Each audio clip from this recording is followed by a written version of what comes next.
Do this once, just once, and they'll never come back.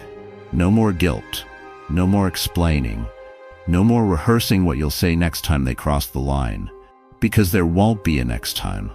You don't need revenge, you don't need closure, you need clarity, and the will to act without noise, without warning, without ceremony. Toxic people thrive on your confusion, your hope, your hesitation.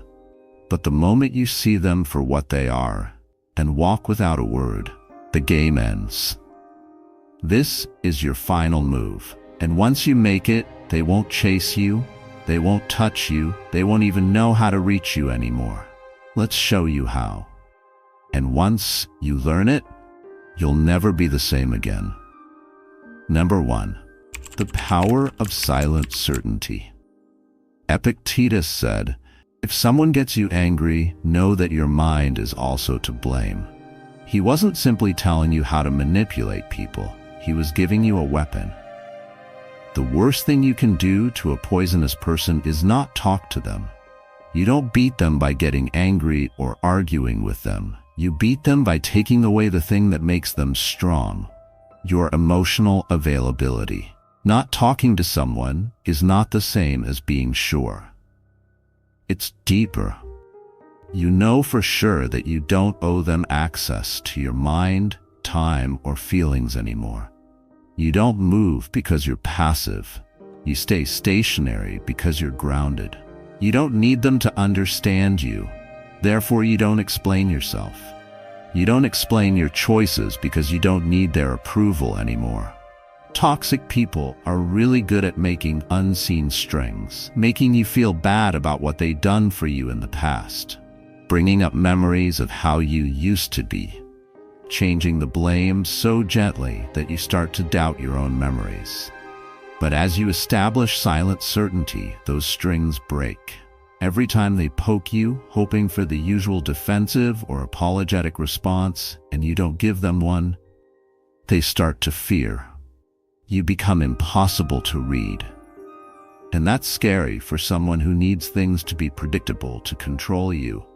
Your tranquility is more than just peace. It's strength. You no longer have access to my mind is the clearest message you can give without raising your voice. Picture sitting across from someone who uses every old trick, sarcasm, accusations, and emotional blackmail, and getting nothing in return. Don't flinch. Don't smile nervously. No reason. Just still eyes and a calm presence. People are shaken by that kind of stillness. It makes them view themselves without your reactions as a mirror. And most of them won't like what they see. As a leader, Marcus Aurelius showed this drive. He didn't yell or get back at anyone who betrayed him, played politics, or tried to control him. Instead, he just let it go. He wrote, "You always have the choice not to have an opinion. That's not caring. That's being disciplined." That's the power to keep others from getting to your emotional core. They cease trying once they know they can't get rid of you. That's the trick. You do this once and you draw the line within, not with a lot of drama or a big speech. It's just a promise to myself that says from now on, I decide what goes into my mind. This nonsense doesn't count. This isn't about hiding the truth or holding back wrath. It's about picking your fight. It's about not wasting your time on those who use your kindness against you. It's not being quiet because you're scared. It's quiet because you know that your tranquility is more important than any debate. And when you do it perfectly, when your stillness becomes complete, something amazing happens. Poisonous individuals start to stay away from you.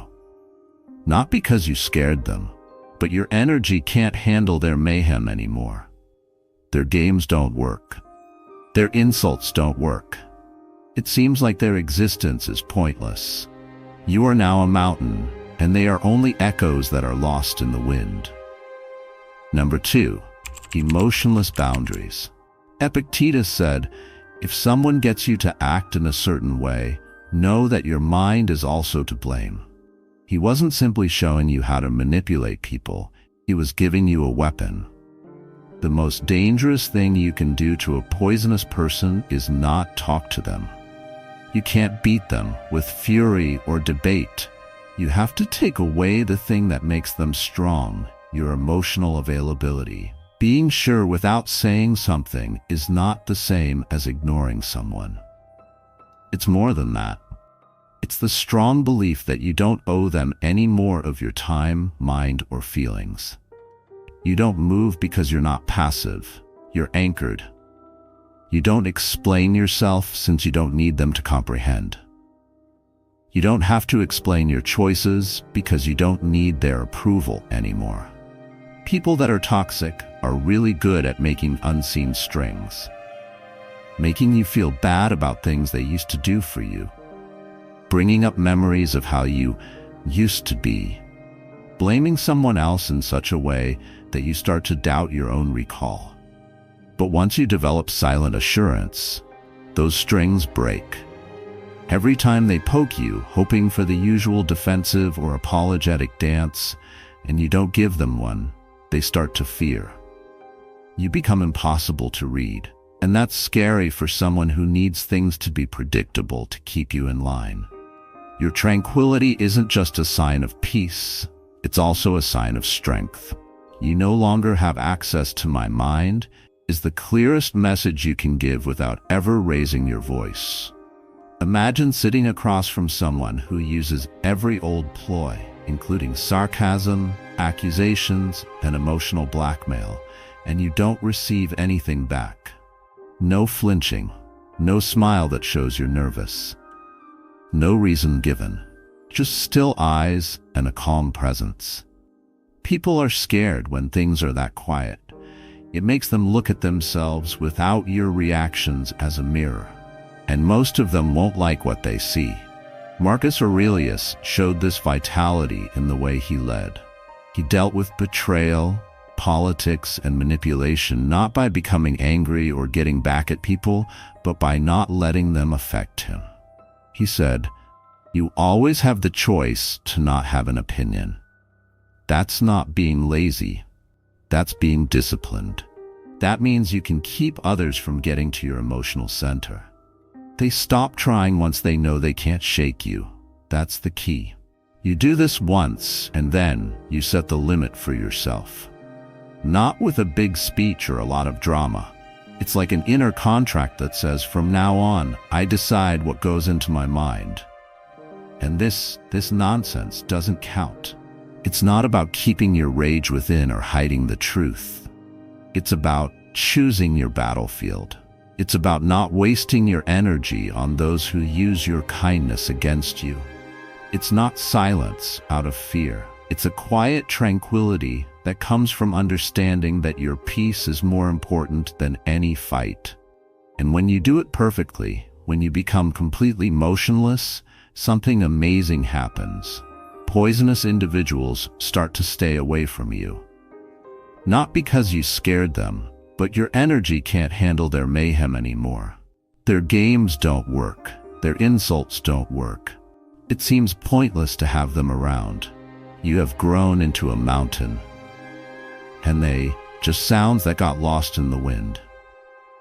Number 3, break the reaction habit. People who are toxic don't want to find answers. They don't want to know what you're thinking. They want to throw you off balance. They poke and prod and tease, not because they're interested, but because they want to see something happen. And every time you respond, whether it's with rage, irritation, or even tears, they win. You are the entertainment. You turn into the puppet. Seneca knew how dangerous it was to react emotionally. He who angers you conquers you wasn't just a smart saying, it was a warning. Every time you hit them, you give them proof. They take what you say, change it, play it back, and use it against you. But when you don't say anything, when your silence becomes too much for them to handle, they have to deal with their own demons. Do the pause. That time, right after they say anything hurtful. That single second when they roll their eyes, make fun of how you sound, or bring up past scars. Don't stand up for yourself. Don't match their level of enthusiasm. Take a breath. Take a step back. Look, this isn't being passive, it's being precise. It's power that you can control, and it takes time to get good at it. Your gut will tell you to say something. You should set the record straight about the deception, explain the confusion, and fight for your side. But keep in mind that poisonous people don't want the truth. They desire chaos. Don't give them yours. It's not what happens to you that matters, but how you react to it, says Epictetus. This is your battlefield, not the outside world, but your own mind. The Stoics taught themselves to keep their minds still even when the world was yelling. You want to reach that level. Not coldness, but might. Being hard to read gives you a quiet power. When people call you names and your face doesn't alter. When they get on your nerves and you don't yell. When they test you and you don't even know you're being tested. People don't like that. It makes them confused. And in the end, it pushes them away. The poisonous mind thinks you're dull, and that's what you want. Toxic people don't want peace. They want disruption that they can control. So don't offer them anything. No anger. No defense. Nothing happened. Let them speak. Let them get angry. Let them spin. But you don't change. You are the calm at the center of the storm. Not because you're not involved, but because you've learned to control yourself. That's what Stoicism looks like in action. That's being free. And here's the fact that no one tells you. When you stop reacting, they will press harder at first. They will get worse. That's how desperate they are. But don't move. Don't say anything. They break right after that, though. Not you. Them. They get their power from how you feel. When you take it away, they are left yelling into nothing. And for someone who feeds off of attention, nothing is worse than being ignored. So keep this in mind the next time they try to get you to talk. Your silence is not a sign of weakness. It is a sign of war. Number 4. Control the frame.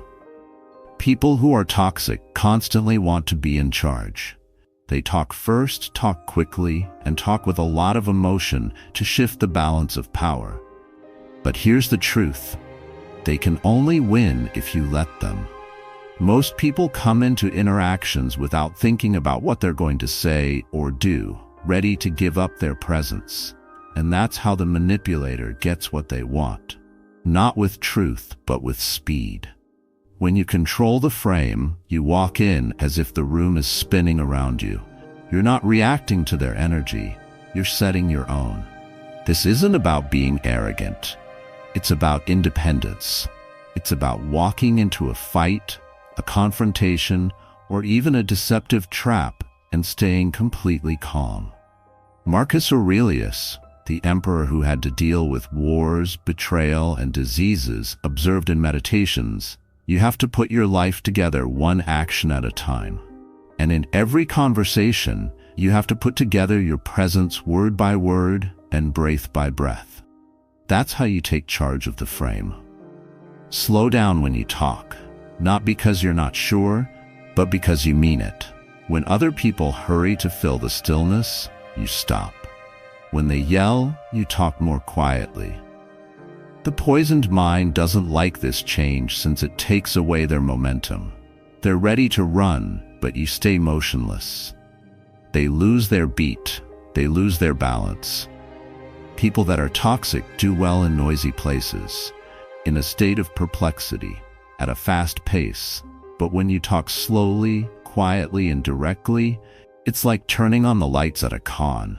Their tactics don't work in clear. Their manipulation doesn't work in simple terms. You should also be in charge of the physical frame, your stillness, your stance, and your eyes. Don't move about. Don't move. Let them speak. Let them do their thing. You just watch. You decide when to talk. You decide what to talk about. You decide what to ignore. That level of calmness is unique and scary for someone who is used to controlling their emotions. You can stop manipulation by being the one who sets the scene. Do they want to fight? Give stillness. They want drama? Be brief. Do they want you to be defensive? Instead, ask a calm, direct inquiry like, "Why do you think that?" Or "What do you want to get out of this conversation?" That alone changes the balance of power. Having control over the frame doesn't entail being in charge of people. It means not letting someone else control you. It means not playing the emotional game they know how to play. You stop responding. You start to answer. In a planned way. On purpose. With grace.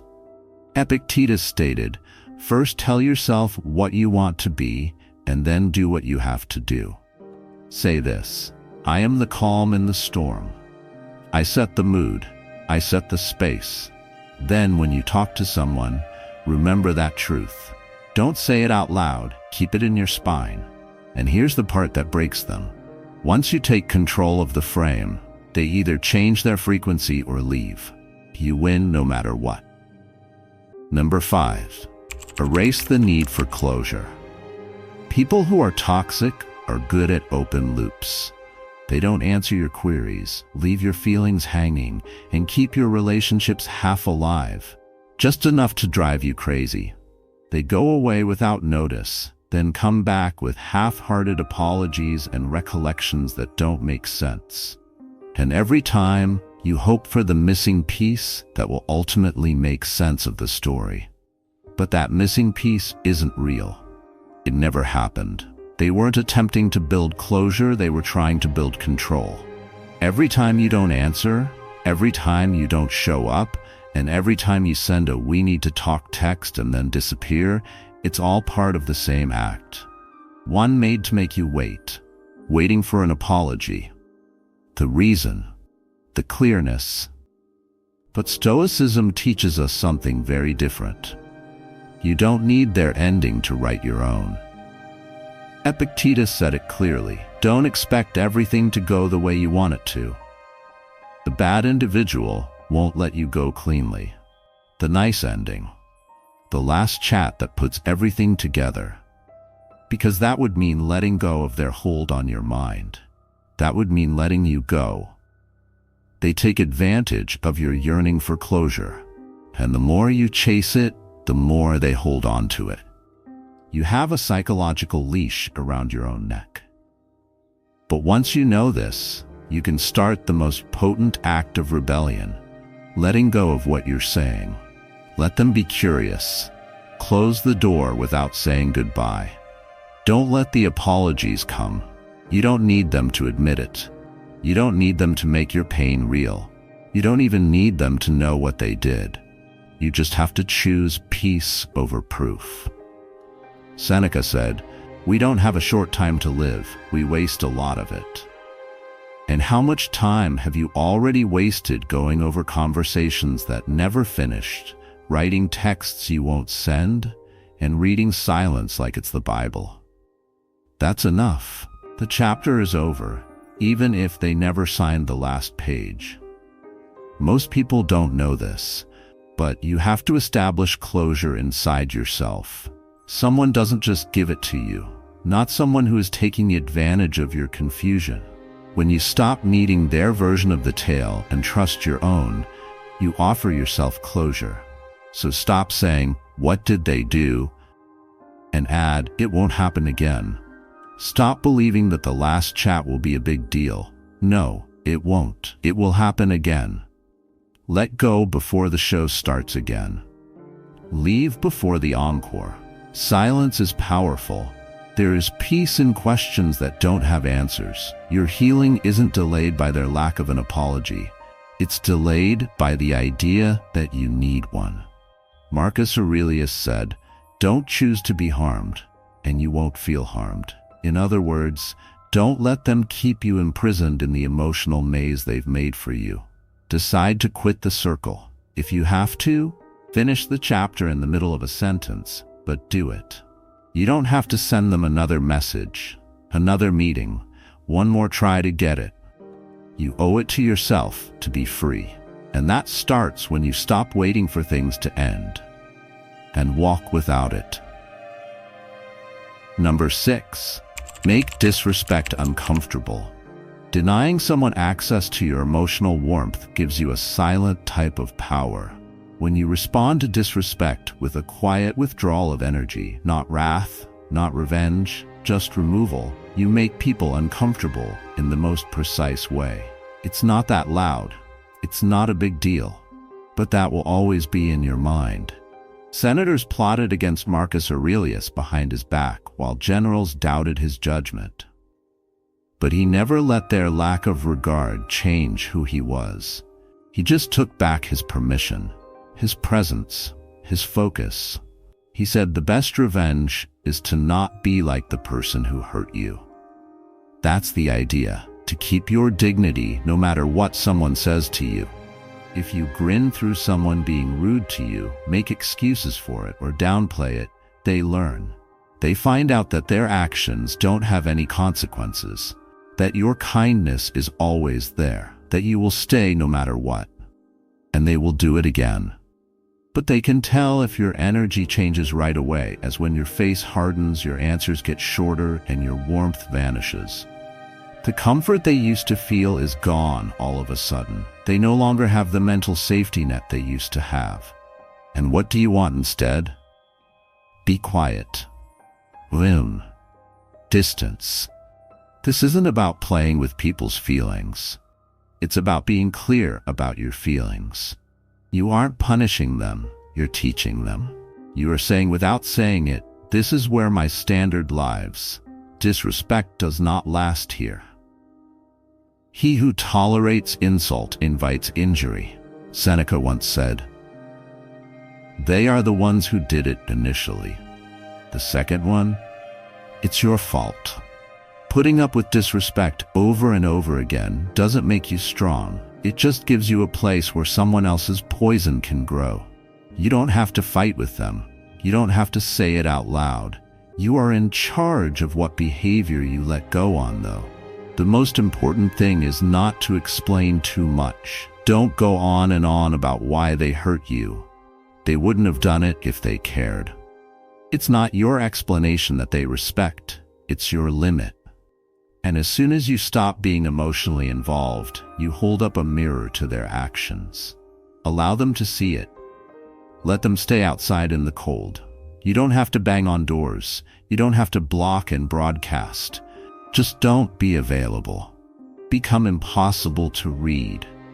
Let your absence say something. The painful truth is that others will treat you the way you teach them to.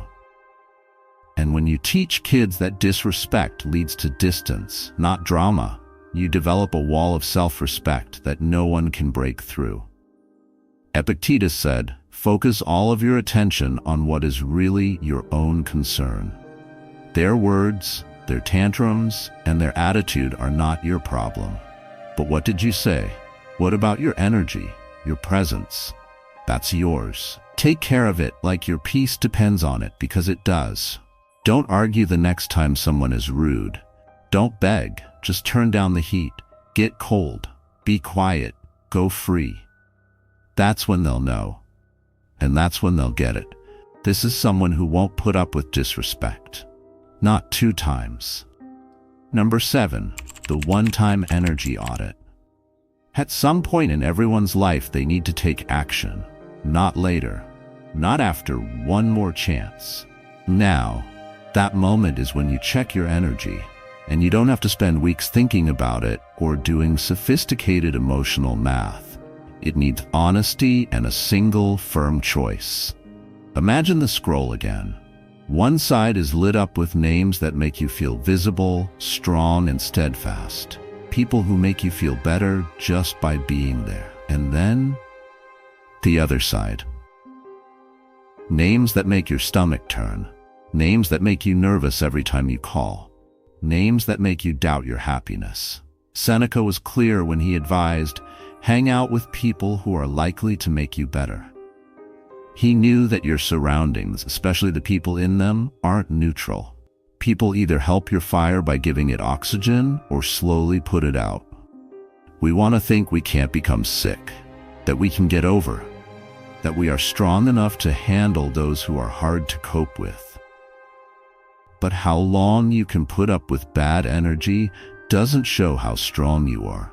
It's demonstrated by how soon you know when to leave. The harsh truth is that some people only stay in your life because you haven't shut the door yet.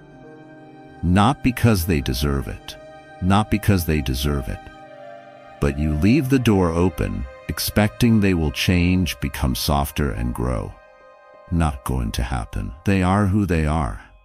And your hope is holding your peace hostage. Revenge is not the answer. It's taking it away. You don't need to talk for a long time. You don't need to write a goodbye letter. You need one clear action. Just one click of the unfollow button. One text thread will never be read. Not out of hate, but to make things clear. One contact was erased. That one choice can have an impact on the rest of your emotional existence. Why? You get back all they took as soon as you let them go.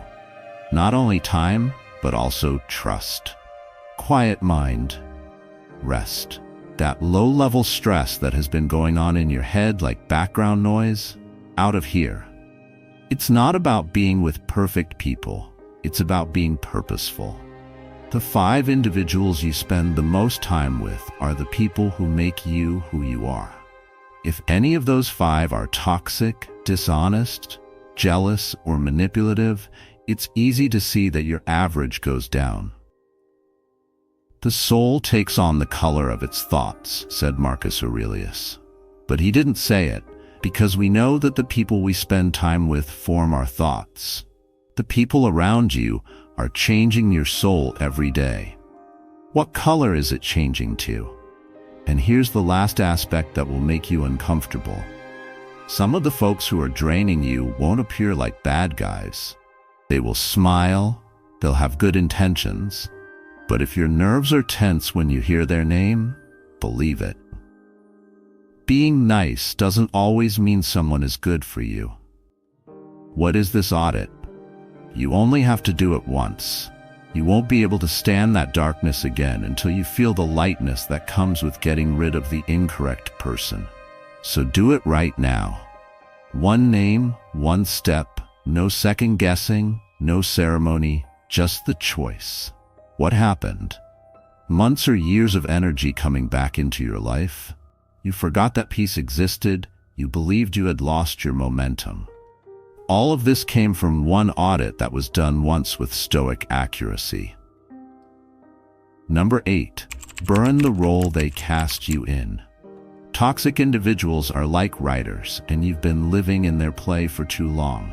They give you a screenplay that is full with shame, doubt, and apologies. They want you to hit your targets, to do your part, to stay the same. But what about that role? It's not you. It's a jail that looks like tranquility. Epictetus said, "First know who you are, and then dress accordingly." But poisonous individuals take that away. They don't see you for who you are. They see you as who they need you to be for their own comfort, control, and ego. And you played along because you didn't want to fight and you wanted to connect. You were the one who fixed things, forgave people, explained everything, softened the blow, and took the offense. But here's the big change. Today you burn that script. You don't answer the way they think you will. You don't say it's okay when it isn't. You cease giggling at how mean they are. You quit keeping the peace, which is hurting your spirit. You become dangerous when you cease being the person they know because they don't know where you are. No script. No buttons to press. You're not acting anymore. You're waking up. You don't need to be angry to change. It needs to be separate. You don't have to struggle for recognition or show them they're incorrect. All you have to do is stop being a part of their tale. Get off the stage, write your own lines, change how you see your role. Marcus Aurelius said, "Don't waste any more time arguing about what a good man should be. Be one meant right now." You don't have to say that you've changed. You just have to live it. No press release, no talking, only action. And make it sound bad. Let it hurt. Let them look at you in surprise as you calmly refuse, set new limits, and don't respond. That's not mean. That's clear.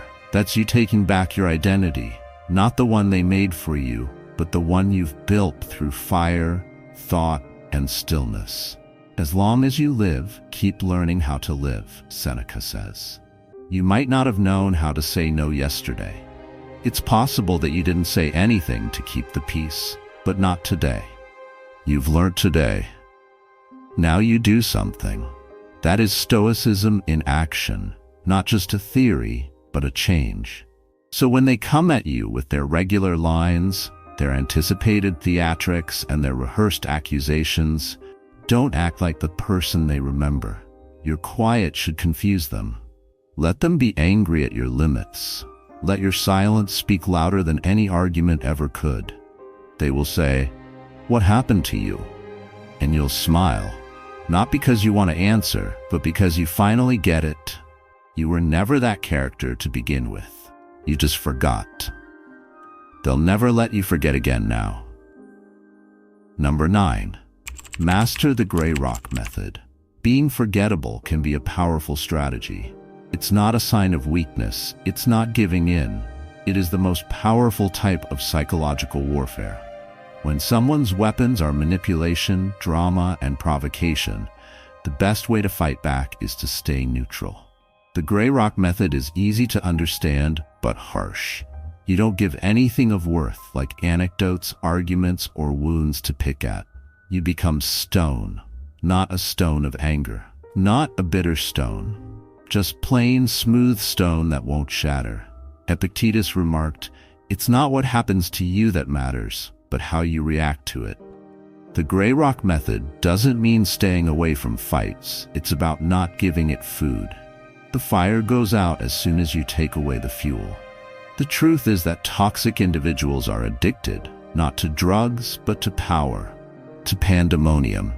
For you, your reactions are like food for them. That small bit of a lift in your voice, that little quiver of anger. You think that extended explanation demonstrates maturity, but to them, it's a good light. If you don't react, they won't need you anymore. So what does it look like in real life? They want to get you angry, point fingers at you, bait you. Things have changed. You say, They push harder. "I can't believe you would do that." You say, "Okay." They get louder, more invasive, more needy for emotional purchase. And you stay still in response, with a dry, neutral tone, with stone.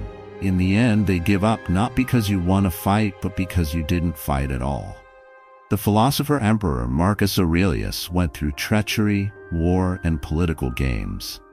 But in his meditations he wrote, "Be like the cliff against which the waves continually break, but it stands firm and tames the fury of the water around it." That's the gray rock.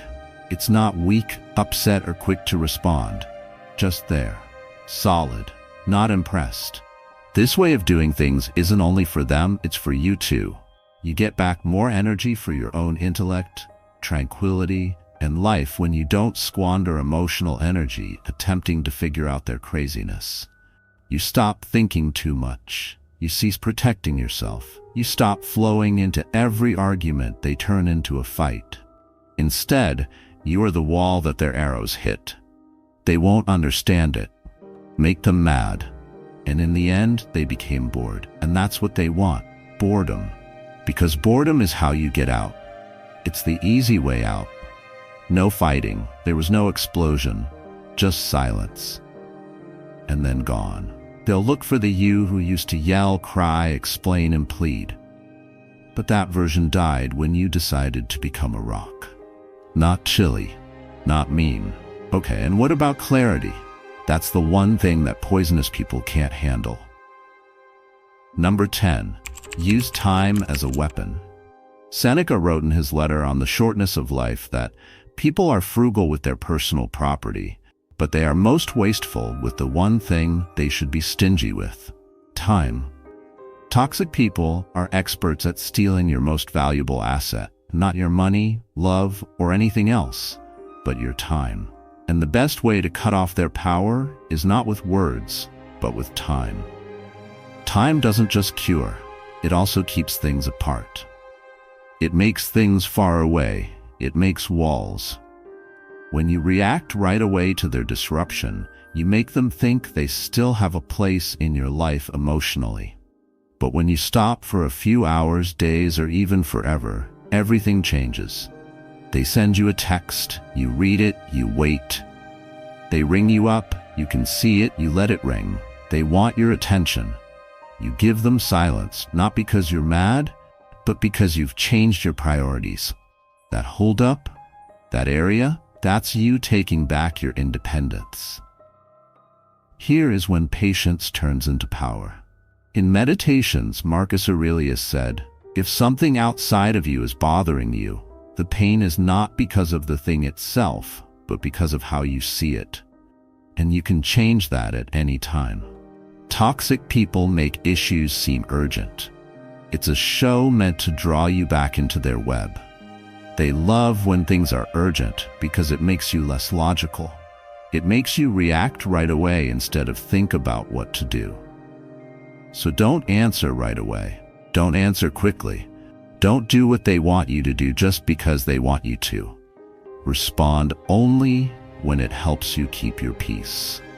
And sometimes that moment never happens. Let them be quiet. Let them see what happens when you are patient. The fact that you don't respond right away sends the strongest message. You are no longer the center of my universe. When you employ time as a weapon, you change the balance of power. Now they are chasing. They are worried now. Now they don't know. That pain is the same pain they used to give you every day. But you won't use time as a weapon to hurt people. Instead, you'll use it to heal, to get your mind back, to keep your area safe, to live slowly, fully, and freely without having to deal with someone else's chaos all the time. They'll be curious about why it takes you so long to answer, why you aren't there anymore, why you don't feel the need to hurry anymore. But they won't ask you directly, since they know you're done. You didn't stop them. You didn't scream. You simply stopped running toward the trap. And now, while they're quiet and angry, you are alive, not bothered, not touched, no cost. Number 11. Outgrow the room. People that are bad for you can only live in the part of you that fits in their narrow world. They freak out as soon as you start to stretch your mind, body, or spirit, because they don't know who the person is that used to embrace their disarray. And growth is your way out. Marcus Aurelius didn't go after people who were rude to him. He didn't convince them, correct them, or curse them. He just outlived their usefulness. He remarked in Meditations, "Stop arguing about what a good man should be. Be one. When you become the person they can't reach, you don't need to say anything else. You don't have to bang the door. Just get up, slowly, in a quiet way, without apology." Oxygen is growth, and poisonous people die in it. They run away from all the things that growth needs: responsibility, serenity, and clarity. You will find that when you read deeper novels, they browse shallower feeds. They get angrier when you establish limits. You work on your discipline at night while they work on their drama. But here's the twist. They'll call you changed and mean it as an insult. In reality, it's your badge of honor. You used to sit in rooms that made fun of your goals. They rolled their noses at your new goals. They made fun of your peace because they couldn't find their own. You don't owe those rooms anything. Not explanations, not visits, not memories. It's not treachery to grow out of people. It's clear. Seneca said, "Show me a man who isn't a slave. One is a slave to sex, another to money, and another to ambition. And one of the worst kinds of slavery? Staying in rooms where your spirit is getting smaller. Staying close to people who only liked you when you were sad, damaged, or confused." But what about now? You read in the early morning. You don't answer every call. You work out. You stroll without saying a word. You say no and mean it. You spend hours by yourself because your spirit is too valuable to rent out for cheap attention. And in the end, something wonderful happens. They cease reaching out. Not because you yelled at them, but because your energy no longer makes them feel good. So keep going up. Continue to build. Keep growing into that strong version of yourself. And when they try to drag you back, know that what's behind you is too tiny for who you are becoming. Number 12. Don't respond, don't repost. Being misunderstood and not trying to change it is a powerful thing. We are conditioned to react in today's world. Put up a screenshot. Write a short paragraph. Protect your name like it's a trophy that someone wants to take. The Stoics, on the other hand, saw through that lie. Seneca, who was exiled and slandered at the highest levels of Roman politics, never squandered his dignity on small arguments. He said, "What other people think of you is none of your business." Why? A lion doesn't have to explain itself to sheep. People that are toxic do well in the area of reactivity. They aim to get you into their theater, where every post is bait and every insult is a show. But you aren't their actor. You're not even a part of their tale anymore. As soon as you stop responding, you stop being a co-star in the drama they wrote for you. Every time you answer, even if it's to set the record straight, you give their falsehood more life. You keep their story going, and even worse, you show them that you still care about what they say, that they still have emotional power. But what if you don't say anything? When you don't even bother to respond to their nonsense? You take away the stage where they are performing. No one is clapping. No one is watching. Just a desperate whisper that is losing its meaning. Marcus Aurelius stated, "The best way to get back at someone is to not be like them."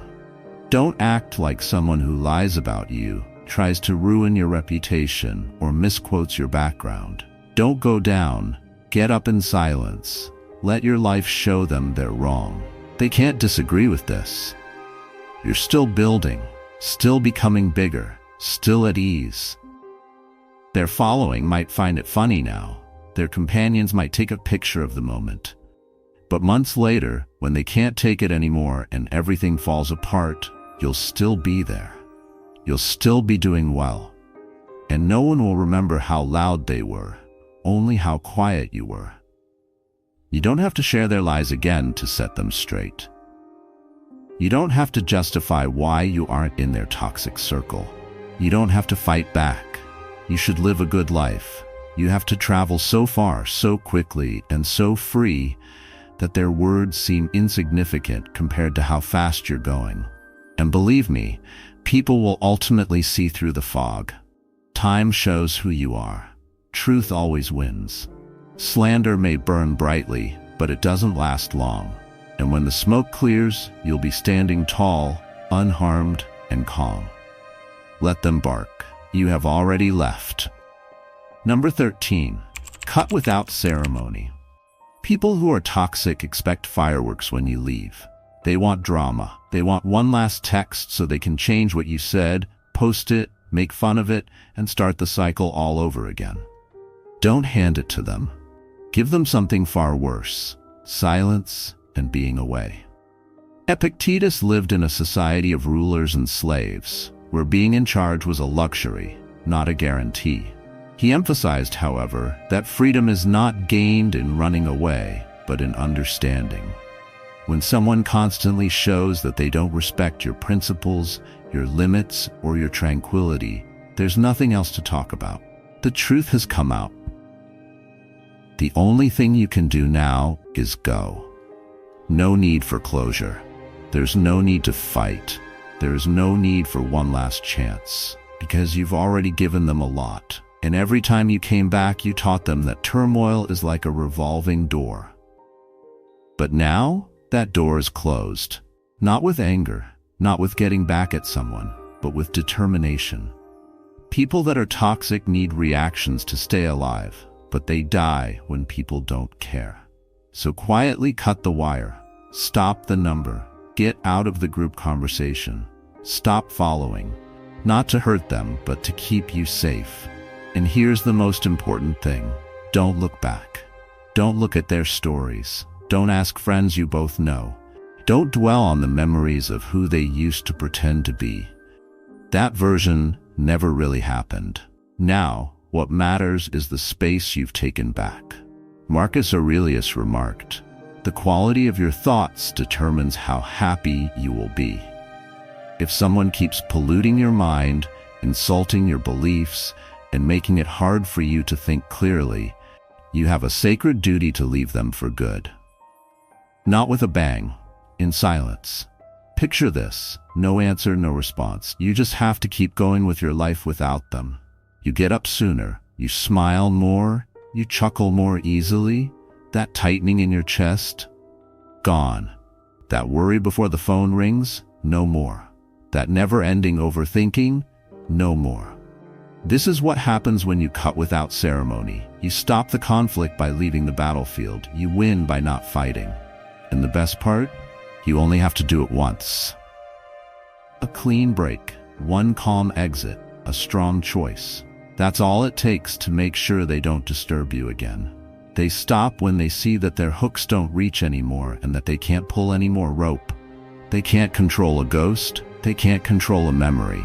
They can't play chess if the board has been turned over and set on fire. So end the chapter. Not a word, not a sound, without ceremony. Go ahead.